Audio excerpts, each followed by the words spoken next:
Shalom saudara yang terkasih dalam Yesus Kristus. Bagian firman Tuhan di dalam Injil Matius pasal ke-13 ayatnya yang ke-23. Yang ditaburkan di tanah yang baik ialah orang yang mendengar firman itu dan mengerti, dan karena itu ia berbuah, ada yang 100 kali lipat, ada yang 60 kali lipat, ada yang 30 kali lipat.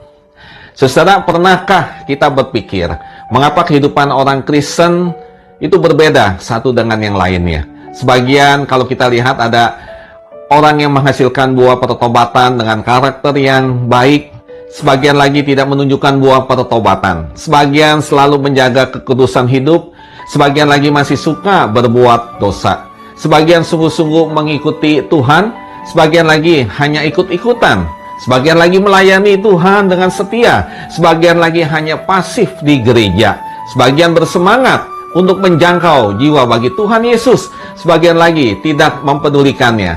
Apakah yang menyebabkan perbedaan itu? Ternyata saudara, hanya satu respon mereka terhadap kabar baik.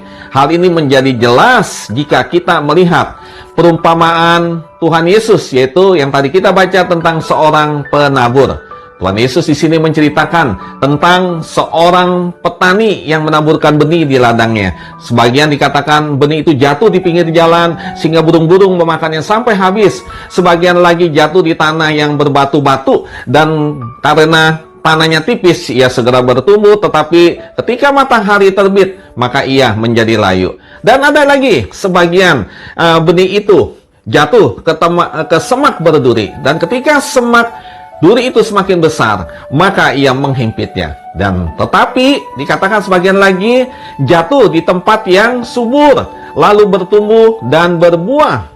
Dikatakan ada yang 100 kali lipat, 60 kali lipat, 30 kali lipat. Saudara, Tuhan Yesus menjelaskan bahwa benih yang jatuh di pinggir jalan itu adalah orang yang menerima kabar baik atau firman Tuhan, tetapi ia tidak mengerti firman Tuhan tersebut. Maka dikatakan datanglah iblis merampasnya dari orang itu.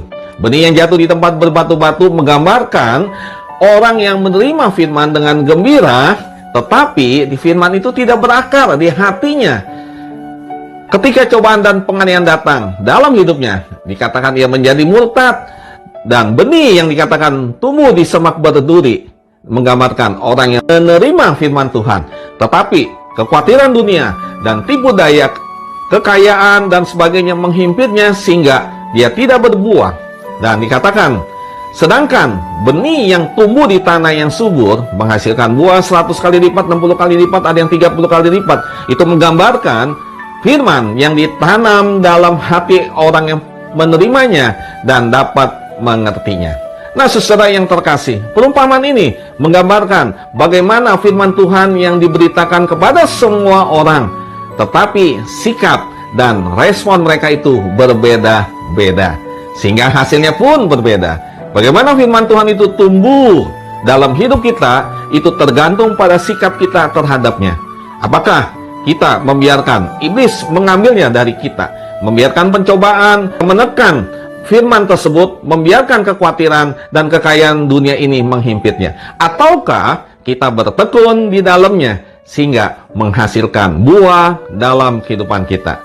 Semuanya saudara tergantung pada pilihan kita. Untuk itu, jadikanlah hati kita sebagai tanah yang subur untuk firman Tuhan, sehingga menghasilkan buah yang menjadi berkat bagi orang lain. Kiranya Tuhan menolong kita. Tuhan Yesus memberkati.